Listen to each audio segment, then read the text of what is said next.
Bismillahirrahmanirrahim. Assalamualaikum warahmatullahi wabarakatuh. Alhamdulillah wassalatu wassalamu ala rasulillah. La hawla wa la quwwata illa billah. Allahumma la sahla illa ma ja'altahu sahla wa anta taj'alul hazana idza syi'ta sahla. Alhamdulillah, akhirnya Allah sampaikan saya ke Masjid Baitul Ma'mur ini dengan seizinnya belaka. Ibarat Allah yang kami muliakan, saya baru saja pulang dari melakukan perjalanan panjang. Perjalanannya Mekah, Madinah, Dubai, Abu Dhabi, menghabiskan hari 21 hari. Baru pulang 1 hari sudah dakwah ke Bandung, baru pulang 1 hari kembali ke Solo, dan nanti Jakarta, Lampung selama 5 hari. Semoga Allah Subhanahu wa taala menjadikan asbab kajian-kajian akhir zaman ini sebagai jalan hidayah bagi orang-orang yang ingin hijrah. Amin. Sewaktu saya di Abu Dhabi, ketika di Mekah Madinah sebelumnya video tentang menghijaunya Jazirah Arabiyah hanya sekedar tontonan. Kemudian waktu haji masih seperti biasa, hajian kemarin. Tapi pas Madinah Mekah, kiri kanan bahkan bukit-bukit bebatuan itu sudah mulai menghijau, berbungkus rumput-rumput yang tumbuh. Saya terkejut dan kaget. Dalam perjalanan saya telepon istri, saya sempatkan video dan merekam langsung bahwa ini bukan rekayasa, bukan permainan Photoshop, benar-benar real. Allah tumbuhkan rumput-rumput di hamparan gurun dan juga di bebukit dan bergunung-gunung batu. Beberapa sungai sudah mengalir airnya dan muncul beberapa sumber mata air besar yang menyebabkan sungai-sungai di negeri Hijaz atau Arab Saudi mulai mengalir airnya. Masya Allah. Kemudian kita insya Allah berjamaah, habis itu baru lanjut, begitu ya? Atau bagaimana? Saya tidak tahu ini. Bila memang isya, kita isya dulu biar tenang. Saya ikut saja, saya terserah pada panitia.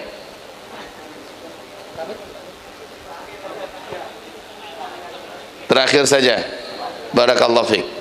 Dalam hadis Sahih Bukhari di kitab Fathul Bari, syarah Sahih Imam Al-Bukhari, Rasulullah sallallahu alaihi wasallam mengatakan, kalaulah tidak memberatkan bagi umatku mengakhirkan solat isya berjamaah demi ilmu atau demi kepentingan umat, lebih aku cintai. Maka sudah benar tadi yang mengatakan akhir. Mudah-mudahan ini barakah untuk kita semuanya, insyaallah.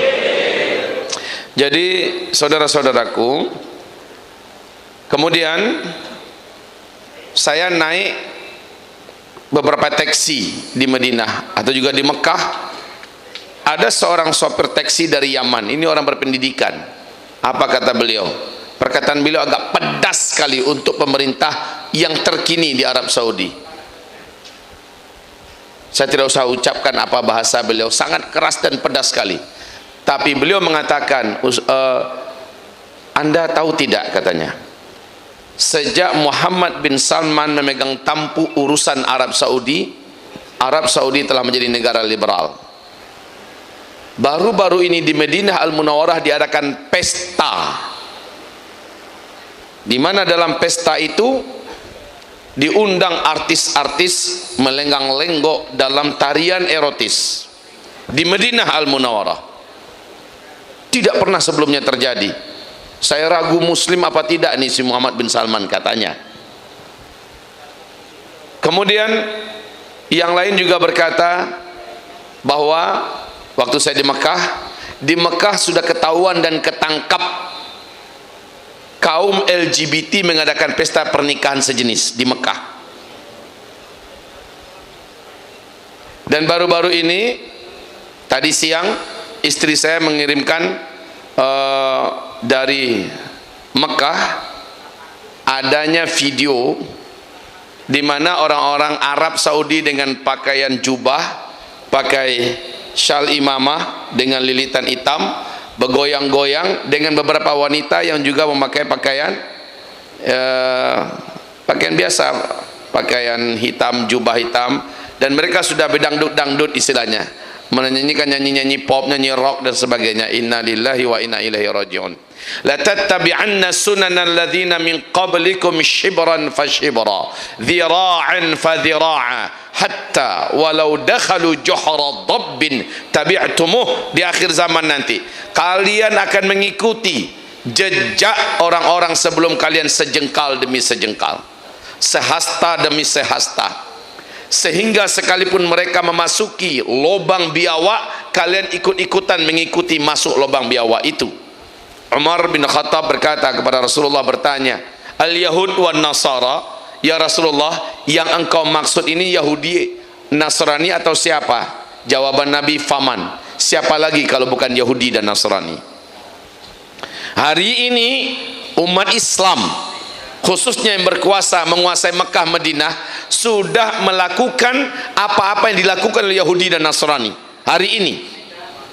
Sejak Muhammad bin Salman 2 kali Ramadan yang lalu mengambil alih urusan kekuasaan dan politik di Arab Saudi, sejak itu Arab Saudi dirubah 180 derajat, berbeda dengan apa yang dilakukan oleh ayahnya Raja Salman. Saya merasa cukup lengkap apa yang dilakukan pada masa sekarang ini di Arab Saudi. Penangkapan para pangeran, penyekapan orang-orang penting di Arab Saudi, pembunuhan yang dilakukan terhadap wartawan senior Jamal Khashoggi, ya. Semuanya terjadi dengan betul-betul telanjang mata.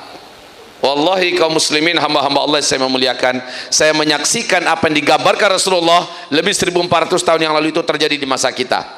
Sehingga ketika kami duduk bersama Syekh Musa'id bin Bashir Ali Al-Husaini, satu di antara 40 pakar ulama hadis dunia yang masih hidup, ketika kami menamatkan kitab Fathul Bari, syarah Sahih Imam Al-Bukhari bersama beliau, apa jawaban beliau ketika saya tanya saat kami memasuki tema ahadithul fitan, hadis fitnah akhir zaman? Saya bertanya kepadanya, Syekh, hadis-hadis ini maksudnya untuk zaman kita atau nanti, zaman nanti lagi?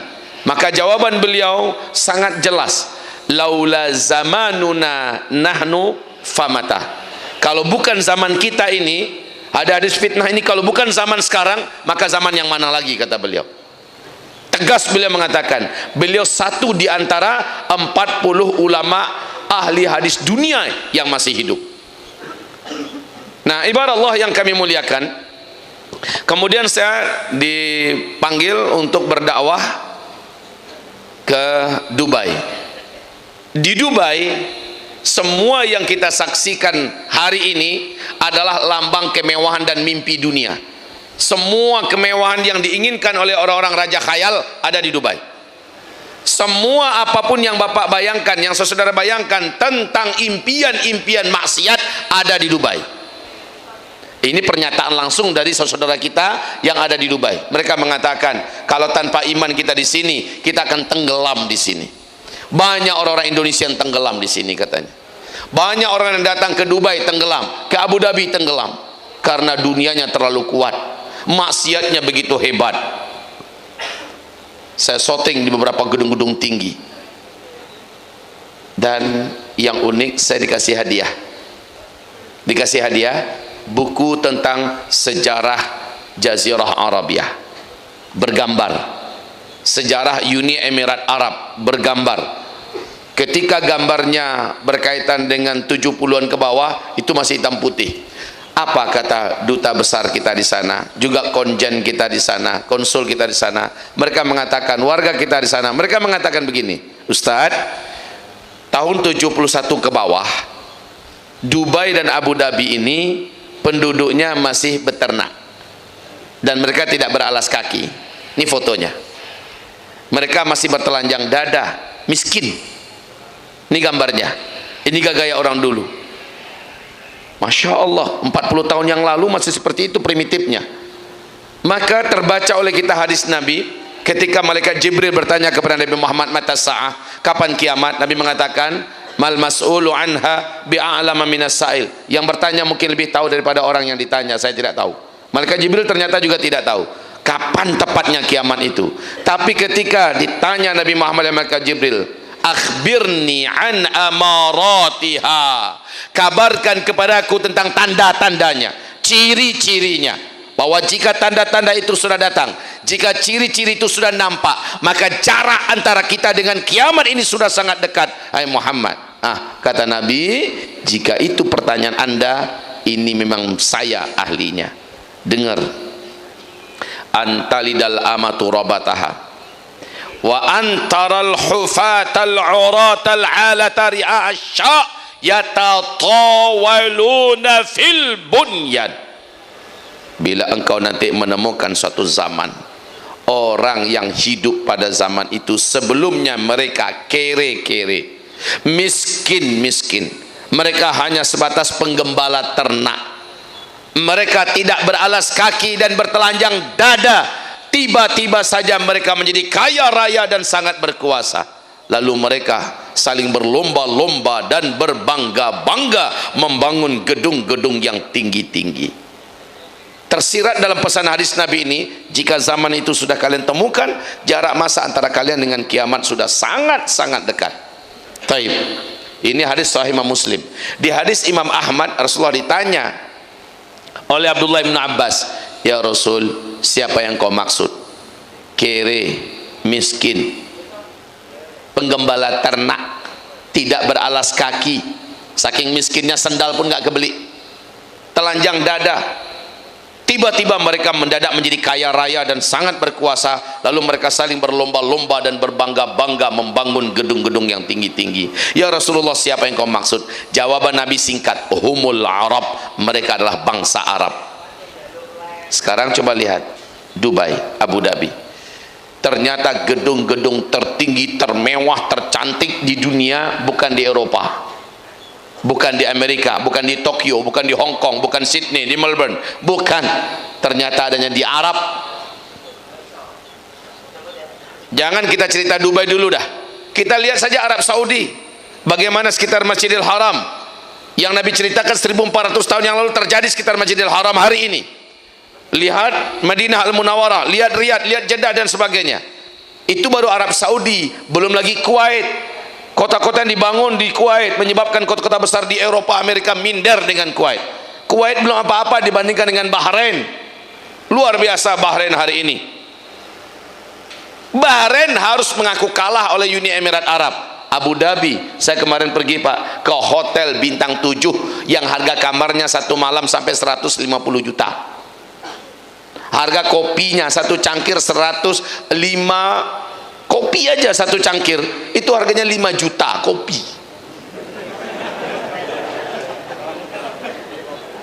ATM emas yang kita baru dengar khayalan itu adanya di Abu Dhabi. Masukkan kartu, tekan nomor pinnya, keluar emas 1 kilo, 2 kilo. Itu cuma ada di sana. Saya masuk situ, ambar hati saya, gersang perasaan masuk sampai dalam itu.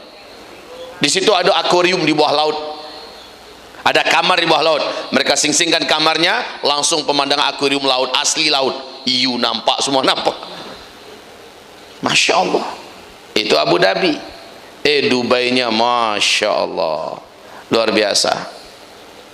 Dubai ada gedung tertinggi nomor 1 di dunia di Dubai, namanya Burj Khalifah, tingginya 828 meter. Arab Saudi nggak mau kalah. Orang terkaya nomor 1 di Arab Saudi, Pangeran Al-Walid bin Talal, mendirikan gedung di pinggir di tepi Laut Merah di kota Jeddah ya. Nama gedungnya Kingdom Tower. Ketinggiannya rencananya mengalahkan yang ada di Dubai. Kalau Dubai baru 828 dan itu pun udah capek pinggang leher kita ngelihatnya Pak. Saya foto di situ malam, saya pikir asap, ternyata awan. Jadi ini ujungnya, awan tuh udah sampai ke sini. Berjalan awan tuh di sini, di pinggangnya. Puncaknya ini udah di atas awan. Itu yang di Abu Dhabi ya, Burj Khalifah. Yang didirikan sekarang ini di tepi Laut Merah oleh orang terkaya nomor 1 di Arab Saudi ini 1,2 kilometer. Kalaulah beliau tidak ketangkep 7 November 2017, 4 bulan kemudian baru dia dibebaskan. Kalau nggak ketangkap 2018 kemarin udah selesai. Asetnya dibekukan dalam jumlah yang cukup besar oleh Muhammad bin Salman. Sekarang beliau sudah dibebaskan dan beliau sudah melunak, dalam artian pro dengan Muhammad bin Salman, tentu saja dalam tekanan, dan akhirnya beliau melanjutkan pembangunan. Direncanakan paling telat 2020 selesai. Belum lagi selesai, kemarin di Dubai, konsulat jenderal kita di sana menyampaikan, kawan-kawan kita di sana menyampaikan, Dubai merencanakan September 2019 ini mendirikan gedung yang akan mengalahkan Kingdom Tower yang sedang berlangsung pembangunannya di Jeddah. Berapa lagi tingginya? Nggak tahu saya itu. Kuwait juga mengumumkan akan mendirikan gedung juga di atas 1 kilometer. Dulunya mereka miskin, kere. Mereka hanya sebatas penggembala ternak, tidak beralas kaki, bertelanjang dada, tiba-tiba menjadi kaya raya dan hari ini sangat berkuasa. Jumawa betul dengan dunianya, dan mereka saling berlomba-lomba, berbangga-bangga membangun gedung-gedung yang tinggi-tinggi. Sudahlah, selesai. Jika ada yang masih ragu ini akhir zaman, maka hatinya telah tertutup.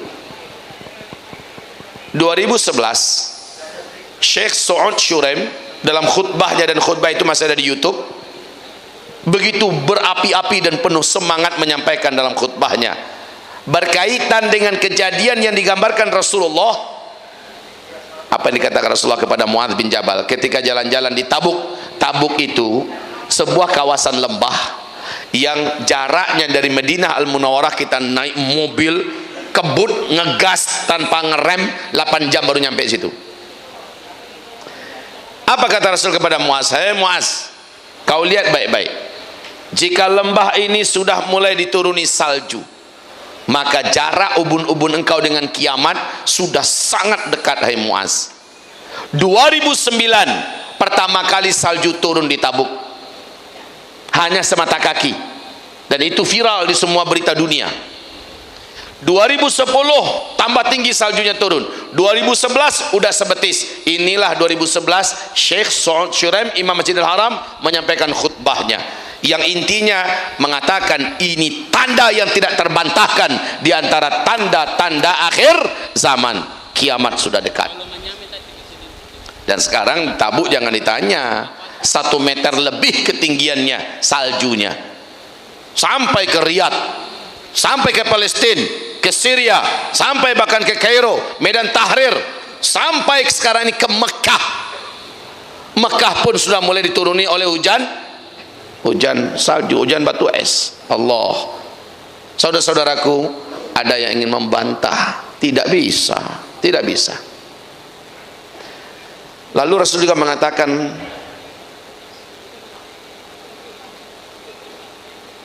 la taqumus sa'ah hatta yasiral furatu bi jabalin an dhahab yaqtatilun nasu alaih fayuqtalu kullu mi'ah tis'atun wa tis'un fayaqulu kullu rajulin minhum la'alli akuna ana alladhi anju.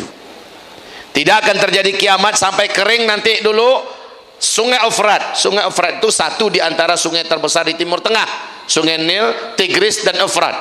Sungai Efrat ini ulunya adalah Turki, lehernya adalah Syria, dan seluruh bodinya adalah Irak, dan ujungnya adalah Iran. Tidak akan terjadi kiamat sampai Sungai Efrat kering dulu.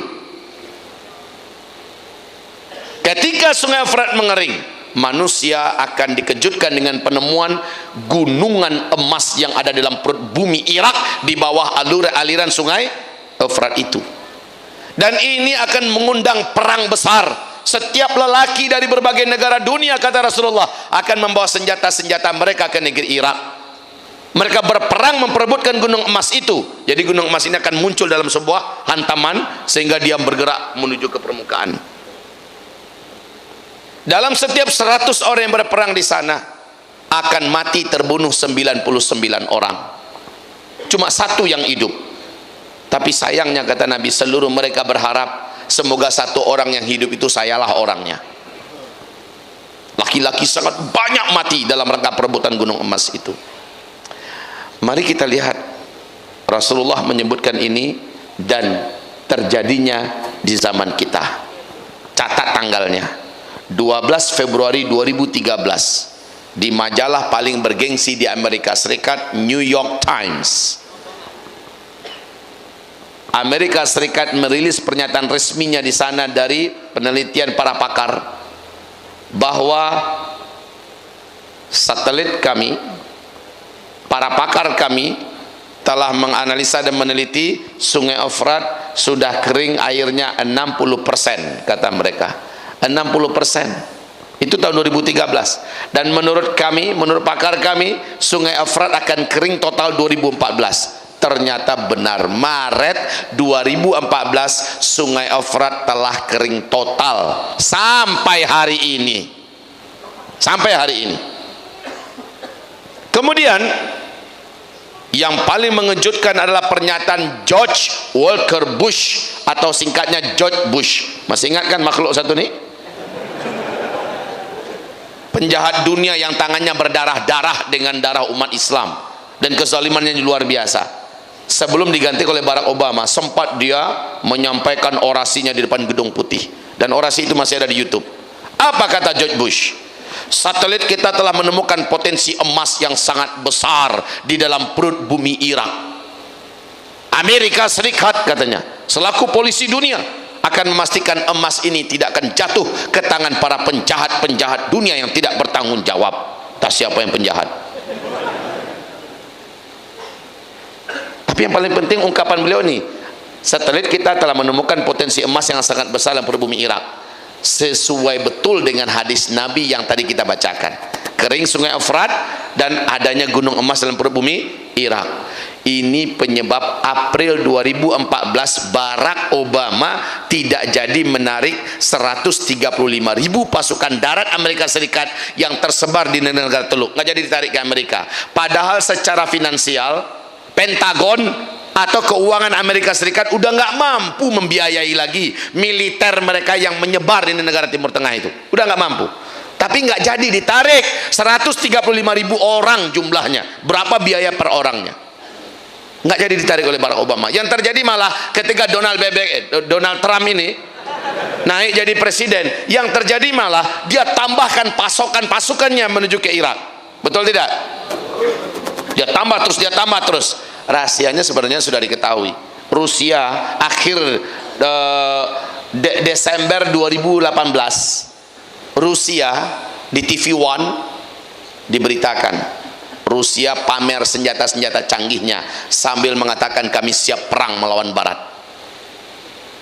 Kami siap perang melawan Barat, bahkan siap perang melawan Amerika Serikat sekalipun. Ini ada apa? Rusia dengan Cina, Rusia, Cina, India, negara-negara blok timur tahu ada potensi besar di Timur Tengah, khususnya di Irak, sumber kekayaan yang akan mengundang perang besar. Dan Amerika Serikat juga sudah menyadari mereka termasuk pemburu emas tergila di dunia. Amerika, Cina, Rusia, Jerman, ini negara besar semuanya, termasuk pemburu-pemburu emas yang paling hebat dan paling handal di dunia. Ketahuan ada emas dalam bumi Irak, persiapan sekarang menuju perang besar di Timur Tengah.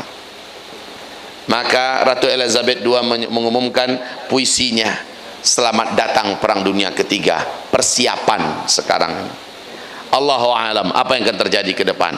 Yang jelas gambar-gambar hadis Nabi terjadinya di zaman kita. Apa persiapan kita, saudaraku? Saya nggak tahu mau bicara apa, begitu luas dan akhir zaman ini yang mau disampaikan. Mungkin Ustaz sudah memberikan pengantar-pengantar yang cukup tadi. Hanya saja setiap penekanan yang bagian manapun, di situ kita menemukan tanda-tandanya terjadi di zaman kita. Anda tanya tentang apa? Terjadinya di zaman kita. Tapi jangan tanyakan tanda besar kiamat. Yang pertama, kedua, ketiga, keempat memang belum terjadi. Dan Rasulullah bersabda, harazatun manzumatun fi silk ayyuqta'u silkun yatsba'u ba'daha ba'dha. Sebelum terjadinya kiamat, kehancuran alam semesta, muncul terlebih dahulu 10 tanda besarnya. 10 tanda besar itu seperti 10 butir-butir marjan, yang setiap butir ada lubang di bawah tembus sampai ke atas, dan dapat dimasukkan tali. Apabila butiran ini dihubungkan dengan butiran yang lain dengan tali di tengah-tengahnya, maka 10 butiran ini ada tali penghubung di tengah-tengahnya. Di bagian bawah tali dikasih simpul. Akibatnya apa? Tertahanlah 10 butiran itu. Ayyuqta'u silk, Ketika simpul itu digunting, diputus, maka apa yang terjadi? Meluncurlah keluar butiran tadi. Butiran yang paling pertama, paling bawah, keluar terlebih dahulu. Yang kedua gimana? Menyusul. Pakai lama atau cepat? Langsung atau tertunda dulu? Langsung. Sep, sep, sep, sep, sep, sep, sep. 10 tanda besar kiamat itu kalau simpulnya sudah terbuka, maka yang pertama terjadi, yang kedua langsung, jaraknya nggak pakai ribuan tahun atau ratusan tahun atau puluhan tahun, cepet saudara. Nah, urut-urutan kejadian dari 10 tanda besar kiamat ini berantakan dalam hadis-hadis Nabi, berantakan, tumpang tindih. Anda kalau baca hadis-hadis tentang akhir zaman bakalan bingung. Di hadis ini Nabi mengatakan urutan yang pertamanya adalah ini, kedua ini, ketiga ini. Di hadis yang lain urutan pertama jadi urutan ketujuh. Di hadis yang lain urutan pertama jadi urutan ketiga. Jadi urutan ini bingung kita. Tapi alhamdulillah ketika dikaji dengan begitu spesifik, contoh dalam kitab Ensiklopedia Akhir Zaman oleh Syekh Dr. Muhammad Ahmad Al-Mubayyad, ya, di sana dijelaskan urutan yang strategis sesuai dengan hadis Nabi yang mendampingi, sehingga urutan itu bisa ditertibkan. Maka 10 urutan tanda besar kiamat itu yang pertama adalah dukhon terlebih dahulu. Dukhon dari mana munculnya? Karena ini ibarat butiran pertama, ada simpul yang diputus dulu. Terjadinya simpul ini menyebabkan terjadinya dukhon. Apa simpul itu? Ternyata ditemukan dalam athar Ibnu Abbas. Diceritakan oleh Ibnu Abi Mulaikah dengan sanad yang jayid dari Ibnu Jarir. Ibnu Abbas menghubungkan, apa kata beliau? Semalaman saya tidak bisa tidur. Maka murid-muridnya bertanya, Ibnu Abi Mulaikah bertanya, kenapa wahai Tuan Guru? Karena kata sahabat-sahabat kami, malam tadi mereka sudah melihat ada meteor bergerak menuju ke arah bumi. Berarti besok dukhon dimulai. Dukhon tanda besar kiamat pertama. Ibnu Abbas menghubungkan meteor yang datang ke bumi pertanda akan terjadinya dukhon. Dari mana Ibnu Abbas tahu? Apakah dia seorang ahli fisika? Apakah Ibnu Abbas seorang pakar astronomi? Apakah Ibnu Abbas mengerti tentang alam semesta? Enggak ngerti itu Ibnu Abbas. Lalu dari mana Ibnu Abbas bisa menghubungkan itu? Ya pasti dari gurunya lah, Rasulullah Sallallahu Alaihi Wasallam. Rasul tahunya dari mana? SD juga enggak pernah Nabi Muhammad. Pastilah dari Allah Subhanahu Wa Taala. Maka sekarang terjawab. Para pakar astronomi dunia serentak menyepakati bahwa yang bisa menimbulkan dukhon hanyalah hantaman meteor dari ruang angkasa. Ya, jadi simpul tadi itu adalah meteor. Ketika meteor menghantam bumi, maka terjadilah dukhon. Meteor ini di ruang angkasa memiliki kecepatan 120.000 km per jam. Dan satu meteor yang ukurannya menengah ke bawah, sederhana sajalah, ambil garis diameternya 2 km saja. Satu meteor ini, kata Michel Penn, jika menabrak bumi, dia akan menimbulkan ledakan berkekuatan lebih dari 1 juta kali lipat bom nuklir yang dulu pernah meledak di Nagasaki dan Hiroshima. Kalau dia jatuh ke laut, maka akan menimbulkan gelombang tsunami setinggi 230 meter. Ada pernah nonton film Deep Impact nggak? Deep Impact, coba lihat, meteor kecil cuman meledak tapi jatuhnya ke laut menimbulkan tsunami yang begitu besar. Ilmiahnya memang demikian, karena kekuatan ledakan yang dimiliki oleh meteor ini. Kalau jatuhnya di kutub utara atau kutub selatan, maka kutub itu punya gunung es abadi dan akan meleleh, permukaan air laut akan tinggi setinggi 7 meter lagi. Maka banyak kota-kota di muka bumi yang tenggelam, termasuk kota-kota besar. Jakarta, selamat jalan. New York, innalillah wa inna ilaihi rajiun. New Zealand, Solo kan jauh dari laut kan, aman. Semarang tinggal sejarah. Akan banyak kota-kota besar kalau jatuhnya di kutub utara atau kutub selatan. Lah kalau jatuhnya ke daratan, nah ini yang pas, akan menimbulkan dukhon, akan menimbulkan kabut debu yang teramat sangat tebal. Saking tebalnya kamu akan gelap gulita. Matahari, cahaya matahari tidak ada yang masuk ke bumi, walau hanya satu titik cahaya matahari nggak ada yang masuk ke bumi. Gelap gulita dan dukhon itu panas. Hari pertama, hari keduanya panas, hari ketiga, hari keempat dan seterusnya dingin karena tidak ada cahaya matahari. Yang panas hari pertama dan kedua ini orang-orang kafir, orang-orang munafik kata Nabi akan tersiksa oleh dukhon ini. Ini adalah siksaan yang teramat nyata bagi mereka. Orang-orang Islam yang minim amal soleh, orang-orang Islam yang banyak buat dosa dan maksiat akan tersiksa, kulit mereka melepuh kepanasan. Tapi orang-orang beriman yang amal solehnya banyak, orang-orang beriman yang jauh dari maksiat, sebelum terjadinya hantaman meteor lalu terjadi dukhon, orang-orang beriman ini Allah jaga berkat iman dan amal solehnya, mereka hanya seperti terserang flu dan demam saja.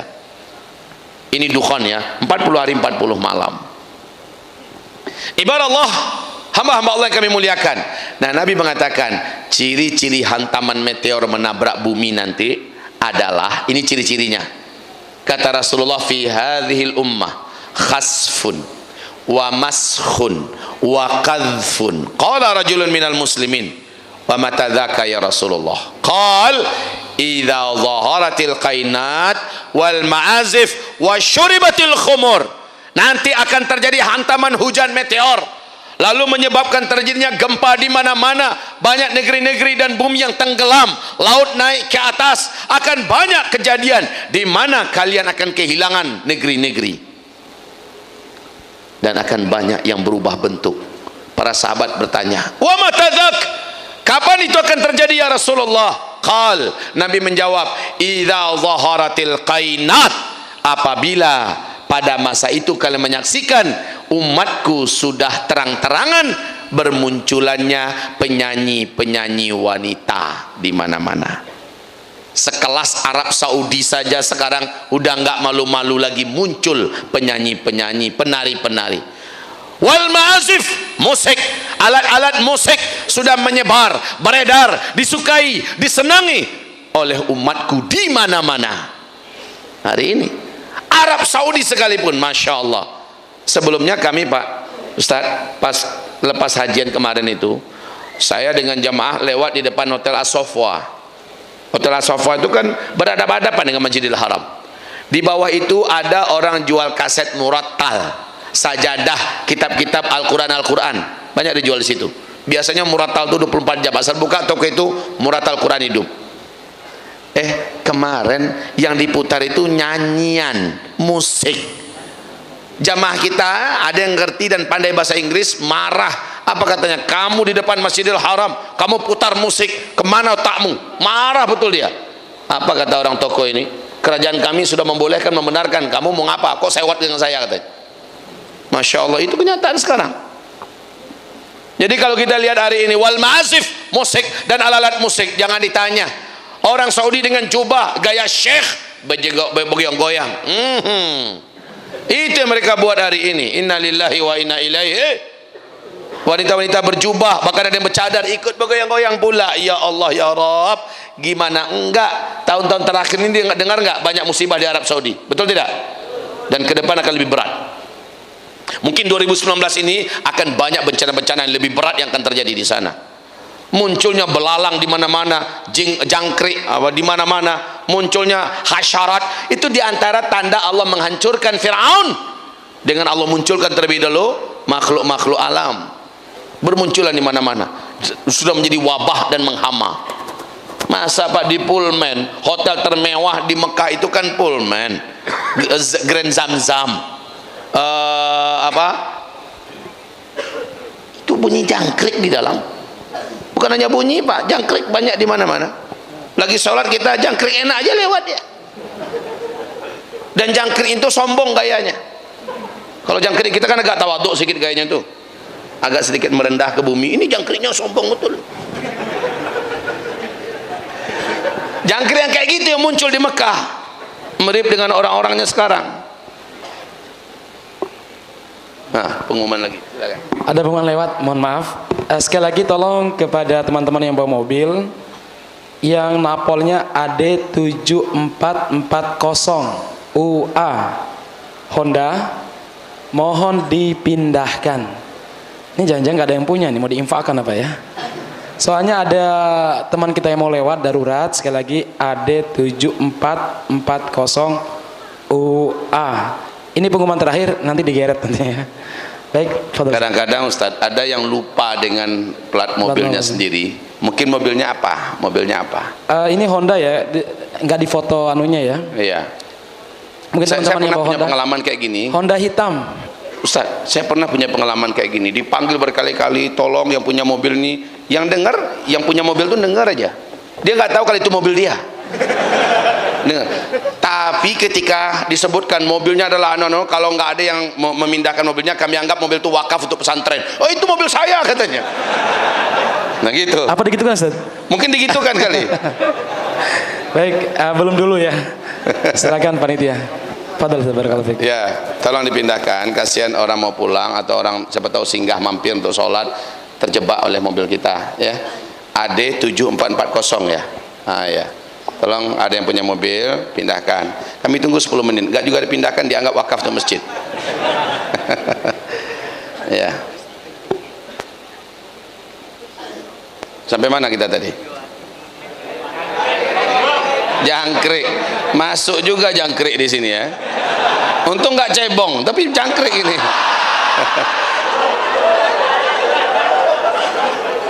Tapi cebong udah bermunculan sekarang di Arab Saudi. Memang iya, karena banyak sudah musim air, banjir di mana-mana, cebong udah muncul pula di situ. Astagfirullah. Masya Allah. Memang akhir zaman ini. Di Mekah juga ada cebong. Ya Allah, ampuni kami ya Rabb dari cebong-cebong yang berkeliaran. Ibarat hamba Allah yang kami muliakan. Yang saya maksud betul-betul cebong ya. Antum pikirannya lain ini. Ini ngeres ini kayaknya nih. Yang kita masuk betul-betul cebong. Ya, di sana itu. Baik, ibarat Allah. Jadi kita mau menyebutkan tentang apa? Dukhon, tanda-tandanya sudah kasih tunjuk. Apabila penyanyi-penyanyi wanita sudah bermunculan di mana-mana di tengah-tengah umatku, sudah. Musik menyebar di mana-mana, sudah. Disukai oleh umatku, memang iya. Wasyuribatil khumur, dan minuman-minuman memabukkan sudah diminum di mana-mana oleh umatku. Jangan ditanya itu kalau di Dubai mah. Jangan ditanya itu kalau di Abu Dhabi. Arab Saudi hari ini juga begitu. Orang-orang kerajaan udah nggak malu-malu, Ustaz. Orang kerajaan sudah ngetos-tos di Arab Saudi. Orang-orang kerajaan hammer di dalamnya. Hari ini sudah biasa mereka tos. Tos. Hammer. Dan juga ada riwayat yang lain yang mengatakan minuman-minum barang-barang memabukkan di akhir zaman sudah berbagai-bagai namanya, dan itu menyebar tengah umatku di mana-mana.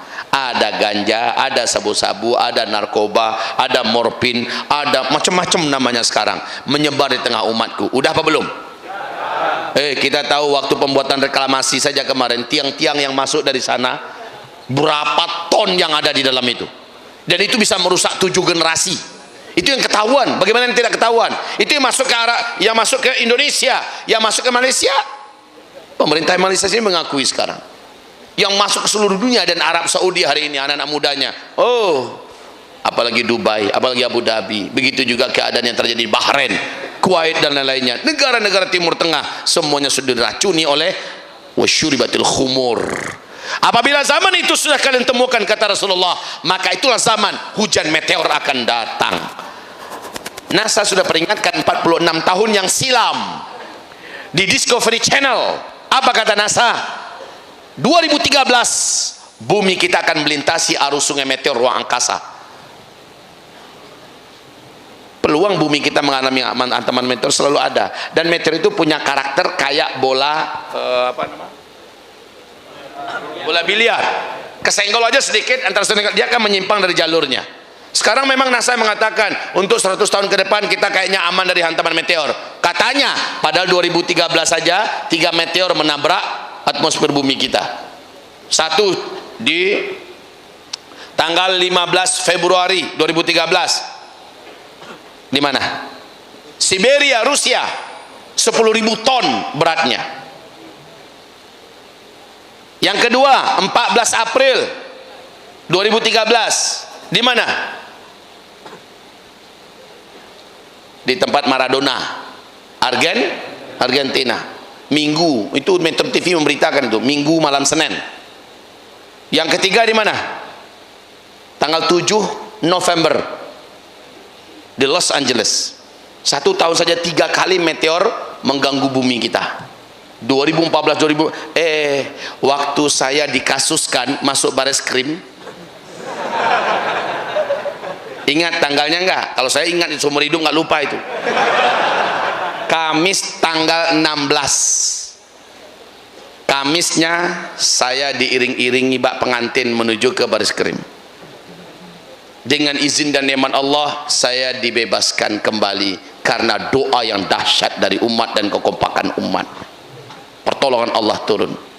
Malamnya jam 9 di Michigan terjadi hantaman meteor satu lagi. Malamnya, dan itu TV One ikut memberitakan. Besok pagi Jumat saya live di TV One. Dan ditanya, apa Ustaz nggak takut menyampaikan kejadian akhir zaman? Kata saya, mau ditakutkan apa? Nggak saya sampaikan, atau saya sampaikan, maka yang telah Allah tetapkan pasti terjadi. Akhirnya disitulah kesempatan saya menyampaikan tentang 5 fase. Disampaikan gratis, dan ujungnya ada khilafah Islamiyah. Meriang orang-orang dengarnya, khilafah Islamiyah. Di situ saya menyampaikan tentang Dajjal. Alhamdulillah punya peluang menyampaikan. Mungkin nyesel kali kok bisa dia Ustadz macam ini menyampaikan Dajjal di TV. Ya. Kalau saya menyampaikan Dajjal, yang kita sampaikan adalah makarnya, yang kita sampaikan adalah kejahatannya, tipu dayanya, the new world order yang sekarang ada di berita, yang sekarang ada ceramah-ceramah saya di YouTube. The new world order adalah makar daripada Dajjal. Di baliknya adalah Illuminati dan Freemasonry, dan ciri-ciri kemunculan Dajjal 1, 2, 3, 4 Romawi lengkap sudah. Saya nggak tahu cara menyampaikannya gimana, masanya panjang sih cerita Dajjal saja. Kalau saya ngomong non-stop 2,5 jam ini saya sampaikan waktu itu di Masjid Raya Bintaro Jaya tentang masalah Dajjal. Ini supaya lengkap, tolong dengarkan ceramah saya di Uzma Media TV Channel tentang Dajjal. Dajjal terbaru, maksudnya ceramah Dajjal terbaru. Ya, dengarkan perkembangan. Masya Allah, Dajjal itu tanda besar kiamat yang kedua setelah Dukhan. Dukhan dulu, baru Dajjal. Lah Dajjal saja, tanda-tanda kemunculan Dajjal dari hadis-hadis sahih dari Rasulullah SAW. 1 Romawi, 2 Romawi, 3 Romawi, 4 Romawi. Ini seluruhnya sudah disaksikan oleh kita sekarang. Maka dalam keyakinan hamba Allah yang bicara, ini keyakinan hamba Allah yang berbicara, bahwa rantai-rantai yang mengikat Dajjal hari ini telah lepas dan bebas, dan dia belum muncul ke permukaan.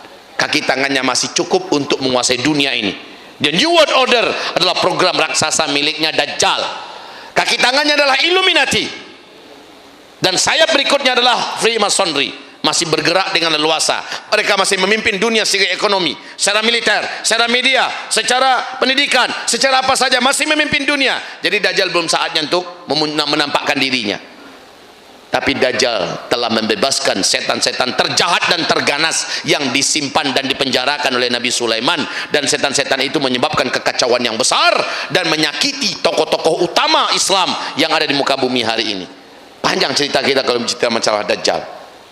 Ibarat Allah yang kami muliakan, kalau dikatakan tadi sampai jam 12 sanggup enggak? Semuanya menjawab tadi sanggup. Lalu Ustaz berkata, kasihan sama Ustaz Zulnya. Benar, memang perlu dikasihani. Habisnya non-stop sih. Alhamdulillah saya ditolong oleh Allah saat ini dengan adanya YouTube.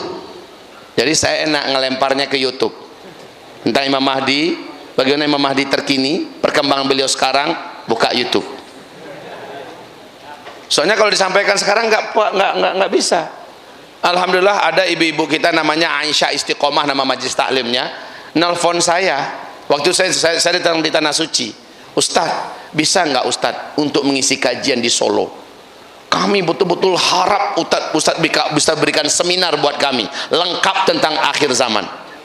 Saya katakan, kapan Bu? waktu saya sudah penuh semua. Saya hanya bisa menyapa umat itu Jumat, Sabtu, Minggu. Itu jadwal saya untuk umat dari Sabang sampai Merauke. Dan saya hanya buka jadwal saya per 3 bulan saja. Saya tidak siap seperti Ustadz Abdus Somad. Beliau itu betul-betul Masya Allah. Itu dari apa orang itu terbuat, nggak tahu saya. Jadwalnya itu full sampai 2020 udah nggak bisa minta itu. Luar biasa. Semoga Allah kuatkan beliau. Semoga Allah jaga dan Allah sehatkan beliau dan ulama-ulama kita yang lain. Amin ya rabbal alamin. Kalau saya hanya per 3 bulan, bulan keempat dijamin jadwal saya kosong. Jadi kalau dia minta bulan keempat, sementara ini masih saya katakan tunggu. Kita jalani dulu yang 3 bulan ini, pas bulan tinggal 2 bulan lagi baru kita bukakan untuk bulan ketiga. Jadi orang yang minta jadwal ke saya itu, kalau minta yang Ustadz 2019 kami minta jadwal, saya pastikan saya jawab nggak bisa. Ustadz kami minta tabligh akbar untuk acara Maulid Nabi Isra Mi'raj, nggak bisa. Kenapa nggak bisa? Masih jauh. Jadwal saya hanya saya bentangkan sampai 3 bulan saja, dan itu pun hanya Jumat, Sabtu, Minggu. Senin, Selasa, Rabu, Kamis ngapain? Itu 4 hari loh. 4 hari. 4 hari itu 4 istri saya. Wah, kaget antum kan? Ya. Kalau antum memang ketinggalan zaman untuk yang satu itu. Alhamdulillah baru 4 Ustaz. Dan itu sudah final. Maksud saya bukan untuk istri saja. Senin, Selasa, Rabu, Kamis saat saya mengerami pesantren yang baru saya buka. Jadi saya ngajar. Sekarang saya keluar ini sambil berurai air mata. Saya katakan tidak boleh terulang lagi. Ini gara-gara desakan Aisyah Istiqomah ini, majelis taklim. Akhirnya saya iakan untuk hari Kamis. Tim saya buatkan tiketnya hari Rabu. Berangkat saya katakan sama penitia saya, antum apa nggak tahu? Rabu kan jadwal saya ngajar di pesantren. Tersiksa ya saya Pak. Saya ninggalkan pesantren. Sekarang terasa manisnya ngajar di pesantren itu nggak bisa saya bayangkan. Sebelumnya saya menganggap kecil pesantren, tapi sekarang setelah saya dirikan pesantren dan saya mengerami anak-anak di pesantren, terasa lebih indah daripada apapun. Nah itu yang saya tinggalkan. Semoga nggak terulang lagi. Ini kan hari apa nih? Rabu ya. Rabu, Kamis. Jangan pernah terulang lagi. Bagi saya begitu. Jangan pernah terulang lagi. Jadwal saya cukup Jumat, Sabtu, Minggu. Saya silaturahmi dengan umat, menyebarkan dakwah dan rahmat. Tapi Senin, Selasa, Rabu, Kamis adalah jadwal saya bersama pesantren dan keluarga. Hari Selasa hari saya berkuda, hari saya memanah di atas kuda, bagian daripada olah fisik. Nah, itu hari Selasa. Ada yang mau bergabung silakan, gratis, diberikan pembelajaran dan mengajar juga insyaallah taala. Tapi kan jauh di Payakumbuh, Sumatera Barat. Tiket aja berapa harganya ya? Kalau mau antum pergi ke sana, niatkan 1 minggu. Mes kita banyak, kita siapkan mes untuk penginapan tuh banyak. Taib, ibarat Allah yang kami muliakan, kita lanjutkan. Jadi hamba-hamba Allah yang saya muliakan, saya bersyukur adanya YouTube. Sebab apa? Dulu waktu di Sydney, lepas sholat zuhur, kajian habis makan siang, diputar itu TV Indonesia live Ustadz, sampai masuk ke Sydney.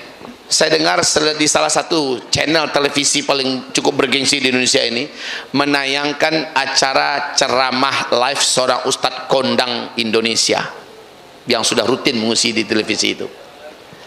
Ustadz ini ditanya oleh jamaahnya, Ustadz, Dajjal itu seperti apa ya? Waduh, jawabannya, wow, yang saya paham tentang Dajjal waktu saya masih SD itu yang dijawabnya di TV. Oh, Dajjal itu katanya manusia yang sangat tinggi dan besar. Saking tingginya, kalau dia masukkan kakinya ke dalam laut yang dalam hanya semata kaki. Masya Allah. Kalau dia melangkah 1 langkah saja, 2-3 negara dilangkahinya. Kalau dia bicara di timur, orang di barat akan mendengarkan suaranya dengan sangat jelas. Kalau dia kencing di sebuah kota, banjir kota itu. Astagfirullah, saya tepuk jidat saya, ya Allah, ini orang buat malu aja. Di TV ngomong kayak gitu. Itu kan pemahaman kita tentang Dajjal waktu SD. Akhirnya, ya Rab, izinkan hamba suatu hari hamba bisa bicara seperti orang ini di depan televisi. Alhamdulillah, akhirnya beberapa televisi nasional kita melamar untuk bicara saya tentang akhir zaman. Cuman kayaknya setelah itu TV-TV itu dapat warning kayaknya ya, dapat peringatan keras, jangan bawa Ustaz Zul lagi ke dalam. Dajjal itu penguasa media dunia, Pak. Dan kaki tangan Dajjal itu ada di seluruh kota-kota besar di dunia, termasuk di Solo nih pasti ada kaki tangan Dajjal. Nggak tahu nih ada mata-mata Dajjal nggak di sini? Insya Allah nggak ada, ini orang beriman semua, amin. Kalau ada mudah-mudahan taubat habis dengar pengajian ini. Tapi yang jelas TV-TV ini adalah media dakwah ketika bisa dipakai. Dan yang paling kita syukuri ada media sosial, dan ini lebih hebat daripada TV. Ke kampung-kampung orang udah pakai HP sekarang, Pak.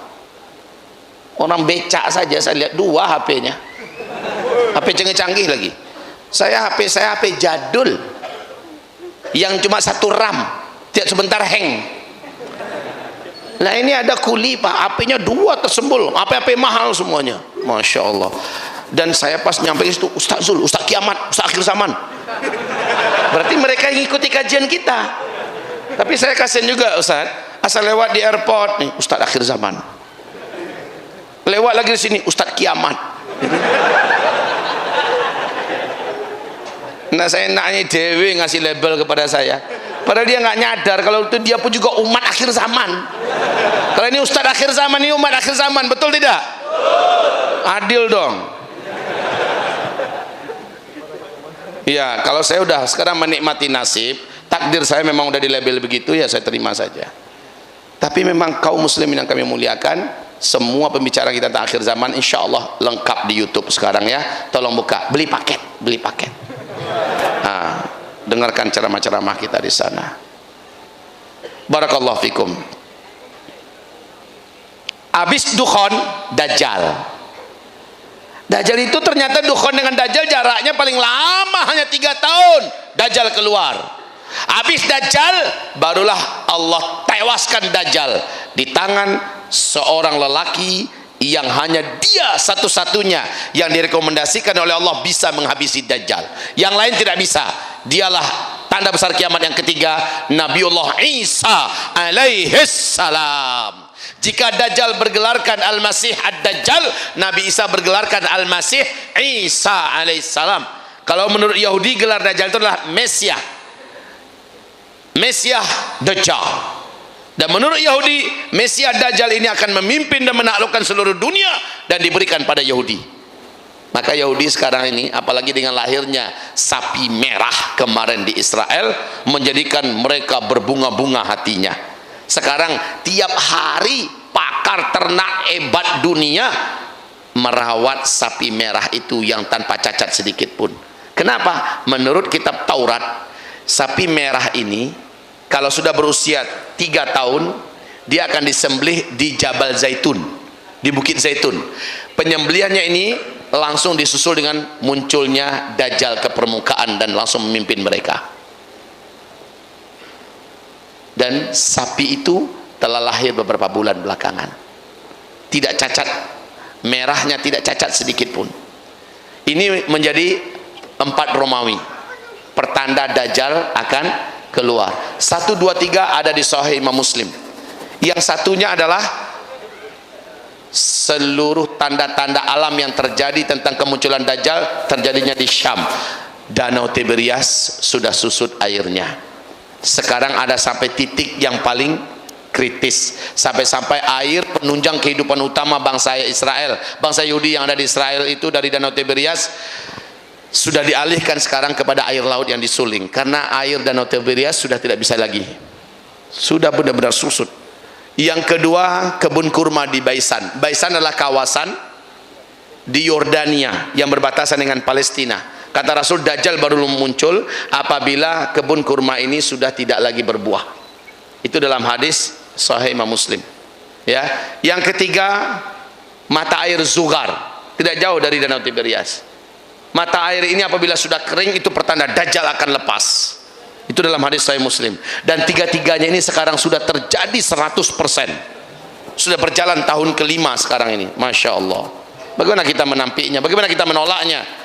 Begitu juga yang kedua, yang ketiga, semuanya sudah terjadi. Tentang persiapan Dajjal akan muncul, sudah terjadi. Pertanyaan kita, apa persiapan tuan-tuan yang mulia? Padahal tidak ada orang yang kuat imannya di dunia ini bila berjumpa dengan Dajjal dengan sengaja, melainkan orang ini pasti akan murtad dan kafir kepada Allah. Dia akan sujud menyembah Dajjal, saking kuatnya kemampuan dan fitnah yang dibawa oleh Dajjal. Dan yang paling banyak menyembah Dajjal dari umatku nanti adalah kaum wanita, kata Rasulullah sallallahu alaihi wasallam. Ini yang kita cemaskan, Pak. Iman kita sekarang ini masih lemah. Coba angkat tangan yang imannya sudah kuat. Tolong. Nah, nggak ada yang berani kan angkat tangan? Coba angkat tangan yang merasa imannya masih lemah. Semuanya, termasuk saya. Inilah kenyataan kita. Rasul bersabda, jangan pernah kamu berjumpa dengan Dajjal. Jangan pernah berjumpa dengan Dajjal. Karena nanti akan ada seorang lelaki yang dengan percaya diri, dia yakin imannya tidak akan berubah ketika berjumpa dengan Dajjal. Lalu dia keluar dari persembunyiannya ketika Dajjal sampai ke kotanya.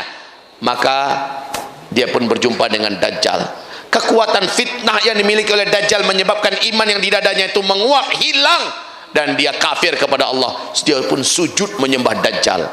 Walaupun Dajjal sudah enyah tinggal meninggalkan kotanya, laki-laki ini tetap akan kafir kepada Allah sampai dia mati. Saking bahayanya kekuatan yang dimiliki oleh Dajjal. Saudara-saudaraku, hamba-hamba Allah. Jadi berikutnya kajian tentang Imam Mahdi. Imam Mahdi ini antara dukhon dengan Dajjal.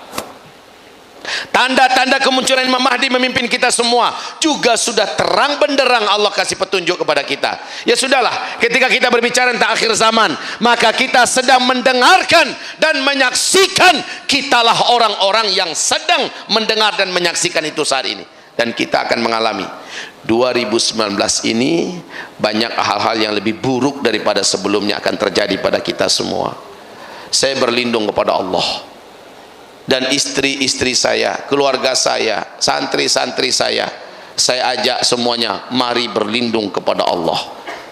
Di sepertiga malam terakhir, jangan sampai tidak bangun, wahai tuan-tuan yang mulia. Bangunlah, menangislah, angkat tangan tinggi-tinggi, minta kepada Allah agar kita, keluarga kita termasuk yang dijaga Allah di akhir zaman ini. Petaka-petaka hebat sudah mulai diberitakan oleh para pakar dan ahli dunia, ahli alam, akan terjadi dalam waktu yang tidak lama lagi kepada kita. Wahai saudaraku, ini bersamaan dengan akan munculnya peperangan Timur Tengah dan perebutan kekuasaan Mekah Madinah. Kemudian kemunculan sosok keturunan kandung Rasulullah yang akan memimpin kita bersama, Imamuna Imam Al-Mahdi. Udah dekat, wahai saudaraku.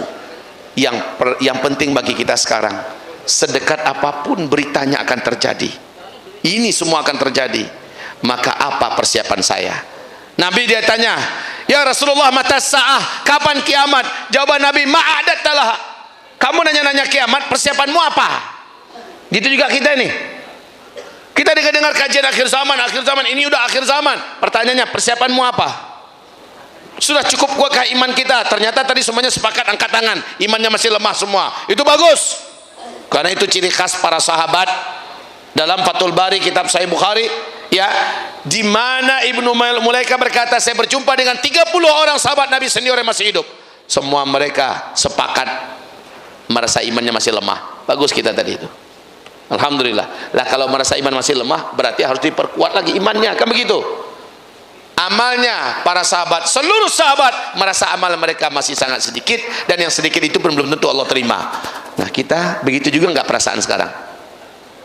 Sementara di Al-Quran surah Al-An'am 158 Allah sebutkan orang yang selamat di akhir zaman adalah orang yang beriman, yang amal solehnya banyak dan dosanya sedikit. Itu orang dijaga oleh Allah. Kejadian di Palu kemarin ini, kita lihat bencana alam itu kayak milih-milih sekarang. Orang-orang yang taat-taat dan soleh-soleh kayak sengaja dihindari oleh bencana-bencana dan musibah-musibah yang ada. Luar biasa, Pak. Milih-milih. Kayak di Lampung juga, lembaga tahfiz di pinggir laut nggak kesentuh air, yang di sebelahnya rata oleh tsunami. Masya Allah, betul tidak? Sekarang ternyata amal soleh di akhir zaman langsung jadi pelindung kita. Kisah 3 orang laki-laki di dalam gua yang tertutup pintu gua itu oleh batu besar. Amal soleh mereka yang diundang untuk menyelamatkan mereka, ternyata dengan amal soleh masing-masing mereka terbuka pintu itu. Di akhir zaman amal soleh ini yang akan menjadi pelindung dan penyelamat kita. Lalu pertanyakan diri masing-masing, wahai tuan-tuan yang mulia, sudah berapa banyak amal soleh saya? Sholat 5 waktu saya berjamaah enggak di masjid? Puasa sunat saya macam mana selama ini? Baca Quran saya bagaimana? Apalagi hari ini setan gepeng berkeliaran di mana-mana. Kita lebih akrab dengan setan satu ini daripada dengan kitabullah Al-Quranul Karim. Coba lihat adab kita saja sekarang ini sudah berubah oleh setan ini. Katanya reunian, ketemu dengan kawan, udah ketemu masing-masing wajahnya ke HP. Dengan bapak mertua wajahnya ke HP. Dengan istri sebilik, kalau dulu mesra-mesraan, kalau sekarang ke HP. Bahkan wajah istri pun dalam selimut bercahaya, ternyata lagi online. Ini Masya Allah. Sedangkan dalam hadis Abu Daud saja, Nabi campakkan cincin yang dihadiahkan kepadanya. Cincin itu cantik, Pak. Lalu kata Rasulullah, cincin ini telah menjadikan saya sering mengalihkan perhatian saya sekali-sekali ke wajah kalian yang sedang bicara dengan saya, sesekali wajah mata saya melihat ke arah cincin ini. Dan ini tidak saya sukai, maka Rasulullah pun melepaskannya dan melemparkannya. Itu cincin loh ya. Apa bedanya dengan kita? Kawan kita ngomong, ya betul tuh. Tapi matanya melihat ke arah sini. Mau dilempar nggak HP? Saran saya jangan dilempar, disimpan. Kalau ada ngomong ya di mode pesawatkan dulu, ngomonglah yang benar.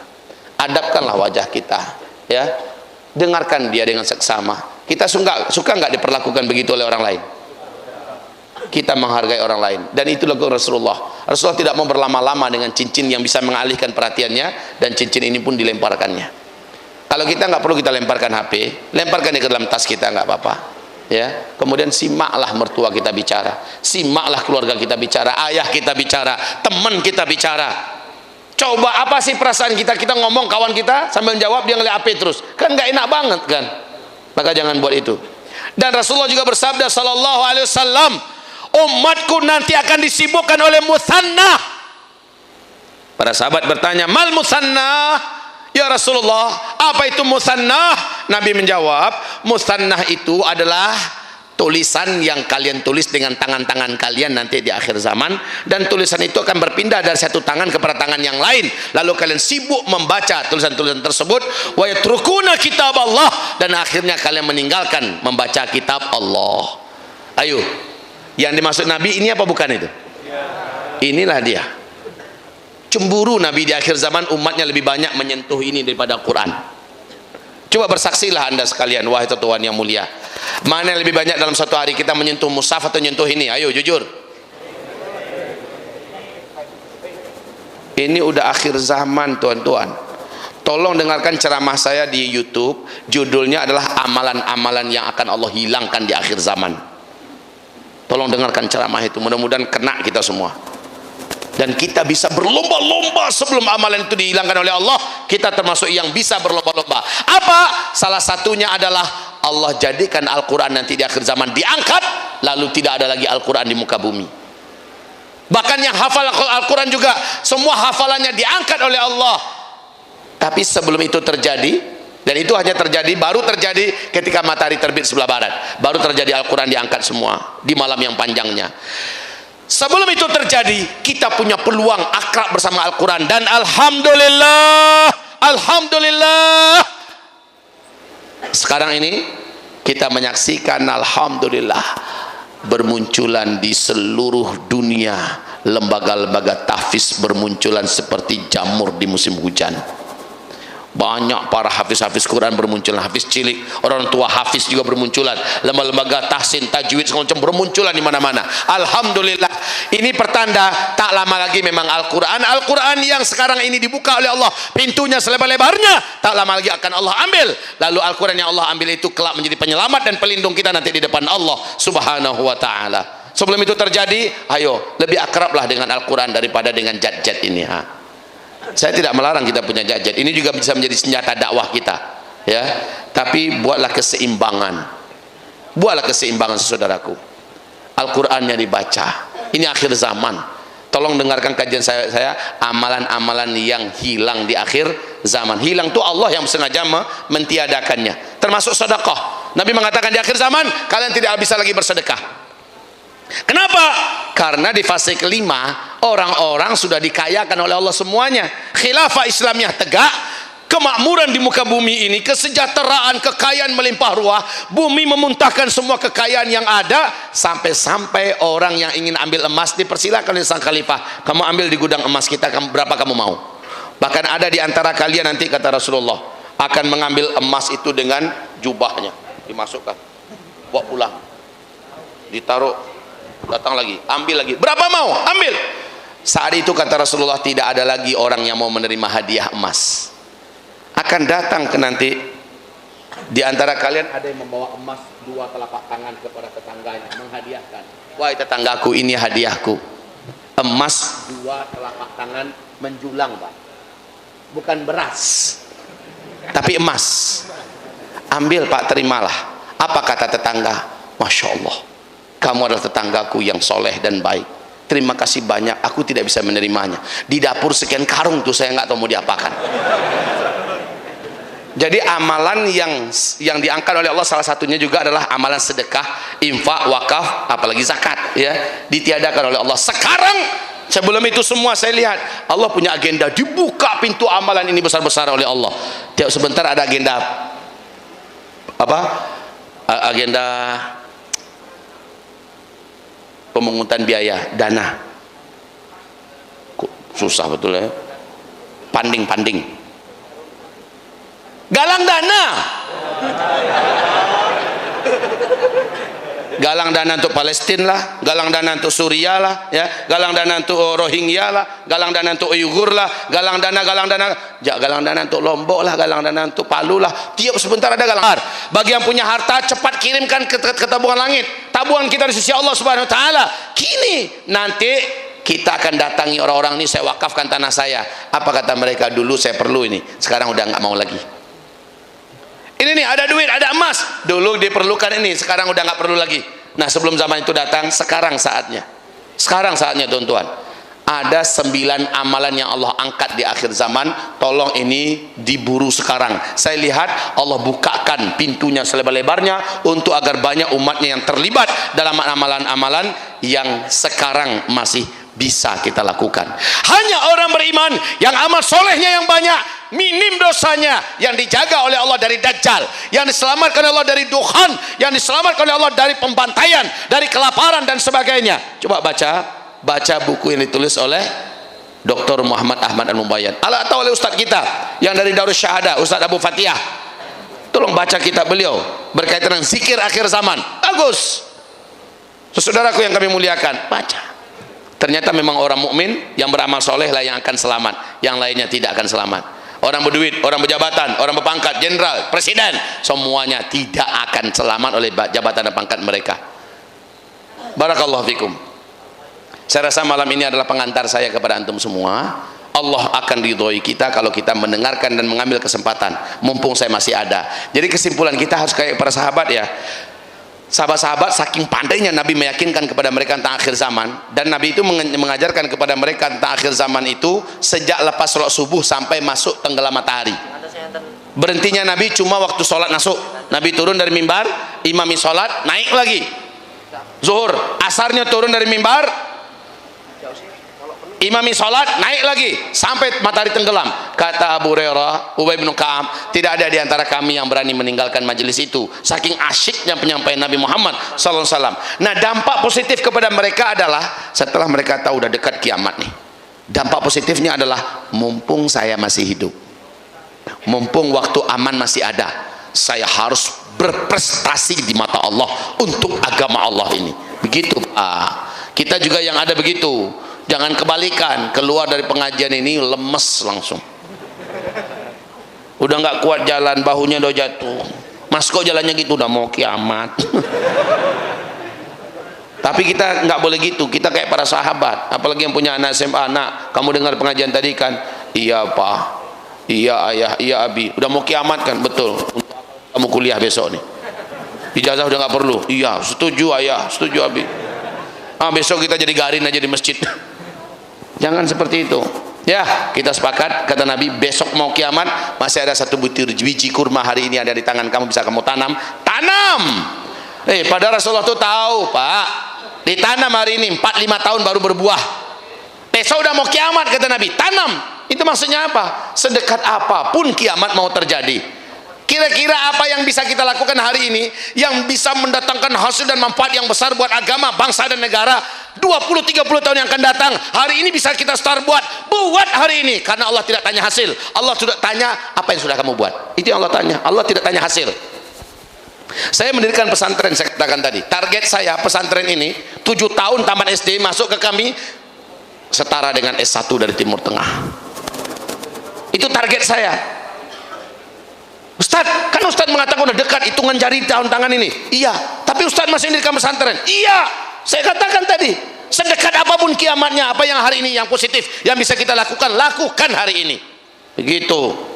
Nih yang belum nikah, jangan sampai menunda-nunda nikah.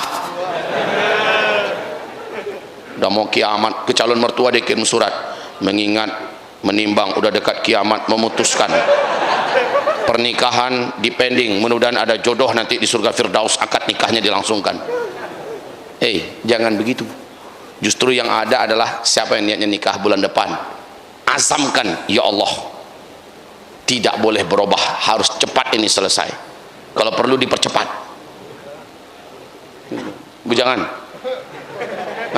udah nikah, masih sekolah, kan bujangan namanya tuh, masih bujangan. Ini udah nikah nih, dah wajar. Jadi senyum orang yang sudah menikah dengan senyum bujang itu beda. Senyum orang nikah tuh seger. Senyumnya orang yang masih bujang tuh nolongso. Kering gitu. Macam ada sesuatu yang lost. Insya Allah ya. Insya Allah azam ini, azam. Bismillah. Yang penting imanmu, amal solehmu, sempurnakan agamamu dengan pernikahan. Ya, sedekat apapun berita tentang akhir zaman.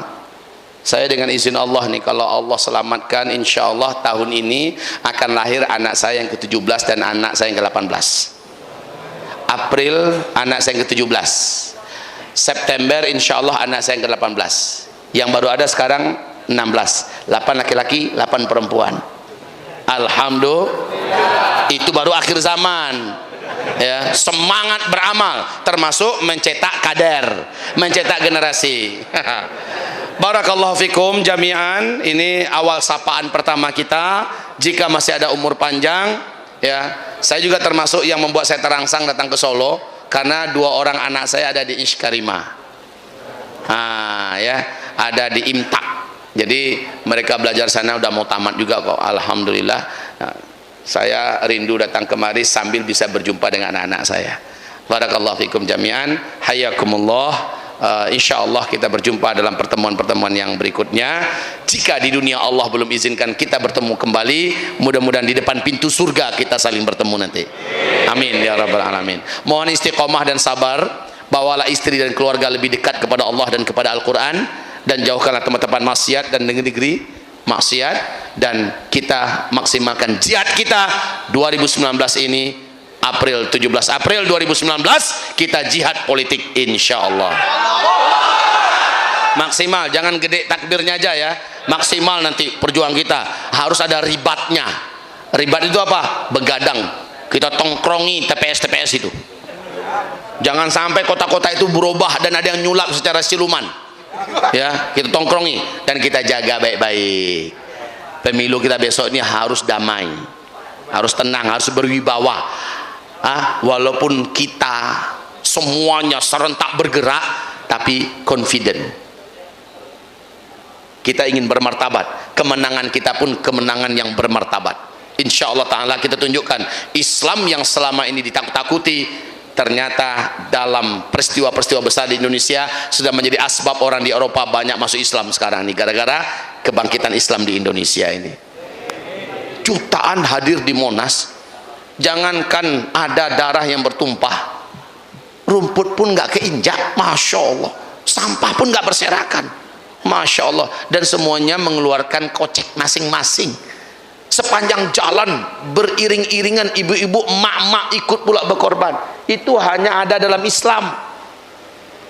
Dan ini yang menjadi asbab orang-orang luar sana melihat Islam yang diisukan sebagai agama keras, agama pembunuh, agama ini ternyata agamanya memang rahmatan lil alamin. Nah, pemilu besok walaupun kita akan dimenangkan oleh Allah, amin, kita tetap berwibawa, tenang ya, dan jangan tersulut. Banyak provokator nih, provokator bayaran itu kan banyak keluyuran di mana-mana. Calling down aja, kita tenang, kita jangan terpancing oleh mereka. Justru kalau ada tangkap, serahkan ke polisi. Kalau ada mancing-mancing jangan aneh, tangkap, serahkan ke polisi. Setuju tidak? Sepakat? Insyaallah. Allahumma ana wal mustaqbalu lana. Takbir. Wabillahi taufiq wal hidayah. Subhanakallahumma bihamdika asyhadu an la ilaha illa anta astaghfiruka wa atubu ilaik. Saya ada oleh-oleh ringan di luar sana, yaitu berupa misik kesukaan Rasulullah.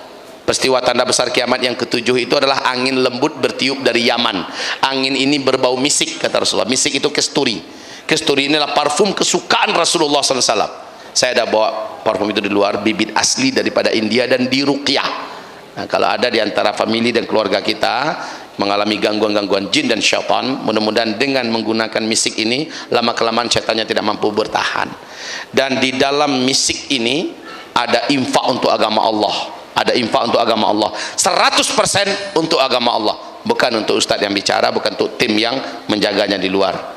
Satu kotak ini ya, ini infaknya 100% untuk agama Allah. Maka antum jangan ragu-ragu, ini keuntungan Ustaz Zul nih, Ustaz Zul dagang di luar. Enggak, saya hanya untuk agama Allah, karena kita sekarang ini sedang memerlukan biaya yang sangat besar untuk menyelamatkan agama Allah Subhanahu wa taala dan untuk perjuangan di jalan agama Allah Subhanahu wa taala. Semoga bermanfaat. Demikian saja dari saya.